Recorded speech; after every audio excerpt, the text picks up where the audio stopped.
member, Assalamualaikum. Hari ni Cik nak cerita dekat hampa tentang satu lagi pengalaman kisah benar yang dah berlaku kat diri Cik. Dan Cik rasa Cik nak kongsi dengan hampa dan terpulang untuk hampa nak menilai sejauh mana kebenaran dia. Tapi inilah kenyataan.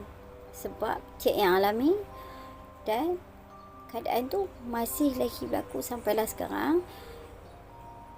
Untuk pengetahuan hampa, Cik akan elakkan untuk makan dekat luar, apatah lagi walk in ke kedai makan.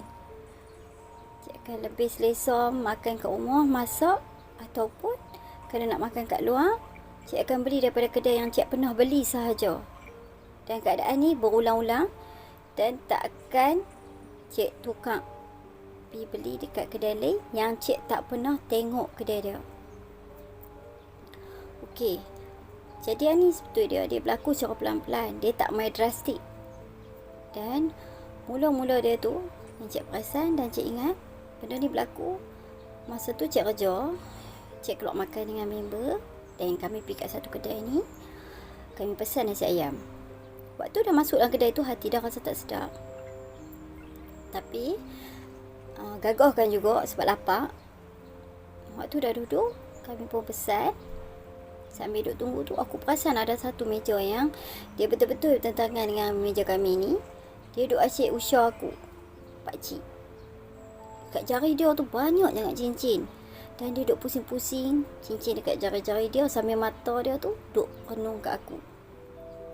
Cara pandangan dia tu, kami kata macam tak puas hati lah.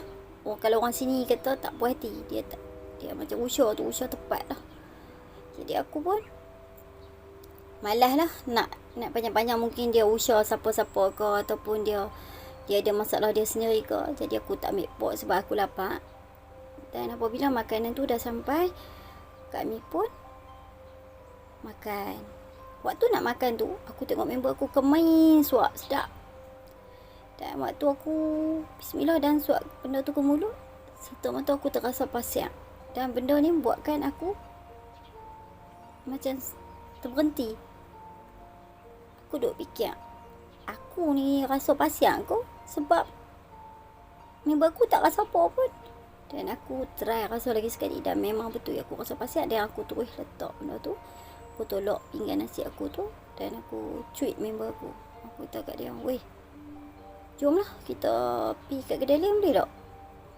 Dia kata, awak weh, aku baru duk makan. Dia kata, makanan pun baru makan sikit lah. Hang awak tak habis. Aku rasa macam aku tak boleh nak cerita kat dia kat situ. Dan aku ajak dia pergi makan tempat lain. Dan aku kata tak apalah, aku belanja. Okay, lepas kami dah bayang kat situ, kami pun belah. Dia masih lagi duk tatap aku. Dan duk renung aku rasa macam tak puas hati. Yang tu adalah kejadian mula aku alami sewaktu pergi kedai yang aku rasa dia ada pakai sesuatu. Okey, kejadian yang kedua tu, waktu kami pergi Astaka. Masih dalam Penang. Dan aku tak perlu nak sebut Astaka mana. Dekat situ ada orang jual mi. Dan masa tu husband aku cakap, yang kedai mi ni sedap lah. Dia kata dia dulu selalu main makan kat sini. Okey, tak apalah. Okey, kami pun pergilah order. Duduk. Sama juga keadaan dia macam tu. Tapi yang ni perempuan, tokek dia. Dia duduk kat meja cashier tu. Dia boleh duduk renung dekat aku. Macam aku ni ada hutang dekat dia. Aku perasan pasal benda ni dan aku pun beritahu kat husband aku. Aku beritahu dia, aku tahu awak dia ni duk usah padat memang cukup. Aku tahu kat lelaki aku. Lepas tu lelaki aku pun kata, tu lah, awak dia pun duk pandang kita tabur. Lepas tu bila mi tu sampai, kami pun baca doa apa nak makan. Aku suap tu hantar. Aku rasa serupa macam dia ambil ayam kosong, dia bubuh dalam mangkuk tu dengan mi. Nampak je kuah tu merah elok, macam sedap. Tapi aku rasa macam memang tak boleh aku nak telan lah. Lepas tu kat aku pun usia lelaki aku, dia pun terus macam muka dia macam tak faham apa yang jadi kan. Dia aku pun bila dekat-dekat dengan lelaki aku ni tadi. Lepas tu kan aku pun bisik kat dia, abang, jom kita belah. Lepas tu dia besarkan mata dia tengok aku, dan aku pun besarkan mata aku, dan dia faham. Kami pun tolak lah pinggan yang tak makan lagi, aku tak sentuh pun kat tengah meja tu. Lepas kami tenangkan dia reset. Lepas tu aku pun bangkit dengan lelaki nak pergi bayar. Waktu kami duduk jalan nak pergi dekat meja cashier tu, token dia masih ada kat situ. Dan macam biasalah, dia masih duduk usia aku rapat. Dan aku pun usia lah dia balik. Memang aku ni tak suka orang yang usia kita ni sampai dia tak klikkan apa, dia tak kali-kali kat lain, dia duk usia kat kita macam kita ni ada hutang kat dia kan. Lepas tu kami pun bayar dan nak jalan pick up motor tu. Dah sampai kat parking tu, aku duk tengok dia ni masih duk tengok kami dengan muka yang marah. Aku tahu hang pakai pelari. Aku tahu. Aku pun tak beritahu kat orang lain. Aku tak makan dan aku belah. Aku tak beritahu pun, aku tak buat bising kat situ, aku tak buat kacau kat situ pun. Aku cuma tahu dan aku belah. So aku tak mau buat masalah. Itu cerita dia. Dan untuk kejadian yang ketiga ni terjadi dekat Shopee Complex. Time tu aku keluar dengan laki aku dan anak-anak aku. Kami pun pergi. Lepas tu anak aku kata dia lapar. Kami pun masuk dalam sebuah kedai tu untuk nak makan.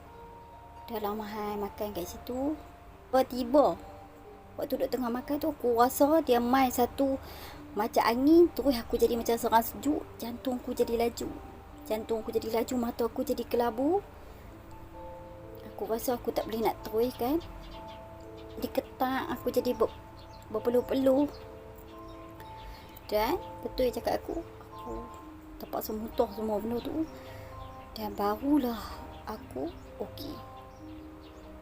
Dalam keadaan yang macam rasa macam terketak-ketak gitu, aku pergi dekat meja tu, masih duk rasa kuatnya aura dia tu. Macam seolah-olah dia duk mai kat muka aku, dia duk mai. Hang kan rasa macam angin lah. Jadi aku kata kat lelaki aku, jom. Lelaki kata tak beri. Kata jom lah. Bila aku dah cakap macam tu, dia faham.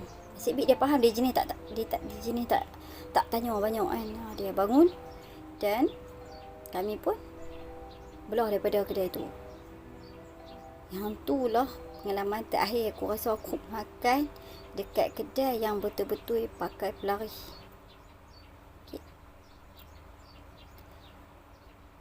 Aku tak pernah buat kacau lah. Maksud dia tak pernah aku bising ataupun ni. Dan bila aku dah rasa datang, aku akan belah. Sebab itulah aku elokkan pergi dekat tempat-tempat yang sesak, ataupun aku pergi dekat tempat-tempat yang macam boleh memancing sesuatu. Yang buatkan orang, aku tak kacau orang, tapi orang tu akan rasa macam aku ni cuba nak cabar dia. Tahu tak? Jadi sampailah satu cerita tu. Anak aku yang perempuan nombor 2, dia ni nak pergi expo makanan siang. Lepas tu dia kata jom lah mak kita pergi. Aku tak apalah, tapi bila dah sampai dekat sana, daripada mula kita jalan masuk tu kan, dia macam panjang, ada macam-macam makanan. Aku tak rasa apa-apa lagi waktu masuk tu. Dan bila dah sampai kat ada satu tempat kedai makan yang anak aku nak beli, kami pun duduk tunggu. Dia main macam tu lah. Jantung aku jadi berdebar. Lepas tu aku pun jadi macam rasa macam pelik dah.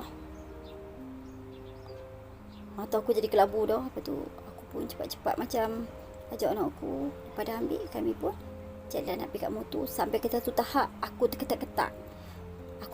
Anak aku pun faham apa yang dah jadi kat aku. Jadi dia tunggu.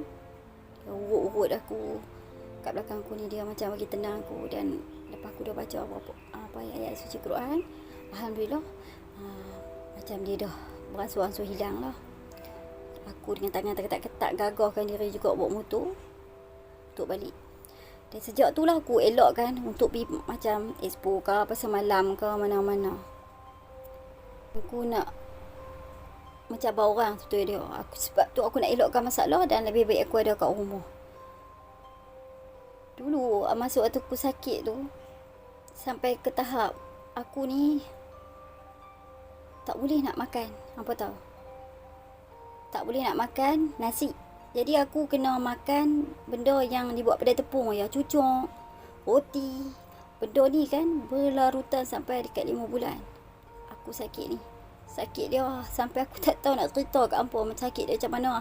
Sampai air mata aku ni sampai dah kering dah aku rasa masa tu. Laki aku ni dia sabar je, layan semua kerenah aku lah. Dia sabar. Daripada dulu badan aku cabi, pipi aku ni tembam macam pau tiba-tiba. Dia aku terus macam ni. Dan aku maintain terus macam ni, aku tak sebesar dulu. Dan aku rasa sejak itulah aku lagi, lepas aku baik daripada sakit tu, aku lagi elokkan tempat-tempat yang berkaitan dengan kedai makan ke, ataupun ada juga kedai runcit yang macam aku rasakan, aku dah rasa dah dia macam ada aura yang macam negatif ataupun tak elok, aku takkan mau masuknya. Sebab aku tak mau nak cipta tu macam masalah. Dia rasa akan tercabar. Dia seolah-olah rasa aku nak cabar dia. Tapi aku tak ada rasa macam tu pun. Mungkin dia rasa macam aku ni mengganggu kot. Dia rasa macam tu.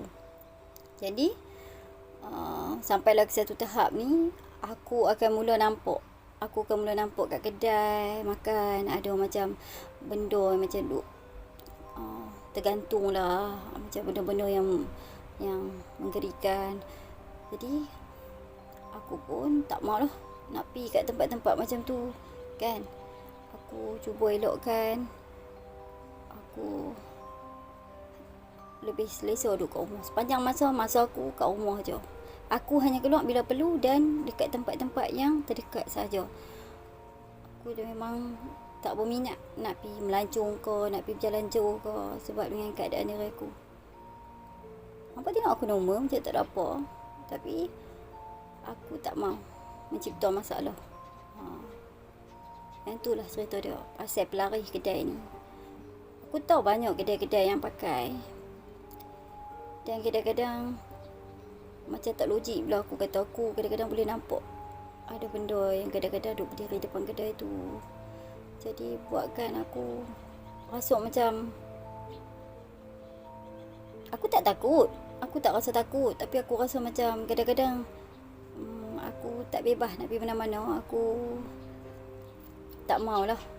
Saat lagi orang ingat aku ni nak cuba cabar mereka. Sebab bila orang tu dia ada pelari ataupun dia ada macam benda yang dia gunakan untuk nak melarikan dia punya tempat, dia akan rasa tercabar bila ada orang yang boleh nampak ataupun boleh rasa tentang kedai dia. Jadi yang itulah pengalaman yang aku dah rasa dan sampai sekarang aku masih mengalami. Jadi untuk hampa cuba selam daripada positif dia. Dan aku tak paksa suruh hampa percaya. So next time aku akan cerita dekat hampa lagi cerita-cerita yang seram dan mistik. Okay, tolong klik subscribe, like dan komen. Bye bye.